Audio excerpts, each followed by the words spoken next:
हर हर महादेव। क्या आपने कभी सुना है कि किसी भक्त की पुकार सुनकर स्वयं महादेव मृत्यु के देवता यमराज पर त्रिशूल तान दिया हो? एक ऐसा मासूम बच्चा जिसकी मौत का समय खुद ब्रह्मा जी ने लिख दिया था, लेकिन महादेव की एक भक्त ने पूरी कायनात का नियम बदल दिया। आइए जानते हैं उस परम भक्त के रोंगटे खड़े कर देने वाली दास्तान। सैकड़ों साल पहले ऋषि मृकंडू और उनकी पत्नी मरुंधति संतान न होने से बहुत दुखी थे। उन्होंने भगवान शिव की घोर तपस्या की। शिव जी प्रकट हुए और बोले, तुम्हारे भाग में संतान नहीं, लेकिन तुम्हारी तपस्या देख मैं तुम्हें दो विकल्प देता हूँ। पहला, तुम्हें एक ऐसा पुत्र मिले जो दीर्घायु हो लेकिन बुद्धिहीन और दुष्ट हो। दूसरा, तुम्हें एक अत्यंत बुद्धिमान, संस्कारी और परम शिव भक्त पुत्र मिले, लेकिन उसकी आयु केवल 16 वर्ष होगी। ऋषि धनपति ने रोते हुए दूसरा विकल्प चुना। बालक का नाम रखा गया मार्कंडेय। मार्कंडेय बचपन से ही अद्भुत थे। उनके चेहरे पर तेज था और जुबान पर हमेशा ओम नमः शिवाय रहता था।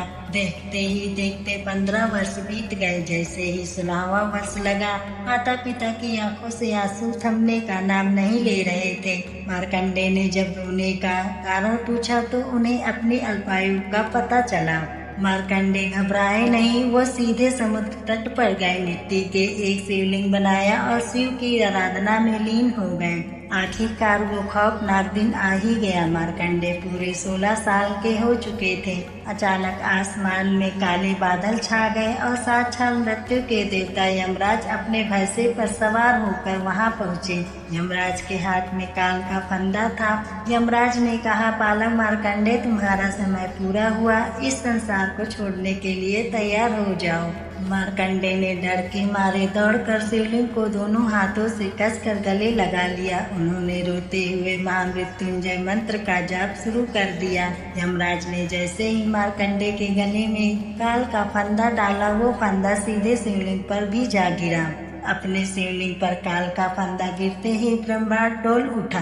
शिवलिंग बीच से फट गया और उसमें से साक्षात क्रोध में जलते हुए भगवान शिव प्रकट हुए। उनके हाथ में त्रिशूल था और तीसरा नेत्र खुल चुका था। शिव जी ने गर्जना की, यमराज, तुम्हारी यह हिम्मत, मेरे रहते तुम मेरे परम भक्त के प्राण छू भी नहीं सकते।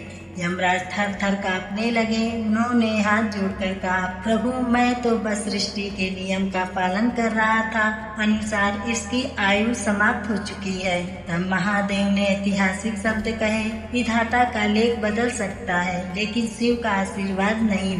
आज से यह बालक मार्कंडेय अमर है, काल भी इसका कुछ नहीं बिगाड़ सकता। हर हर महादेव।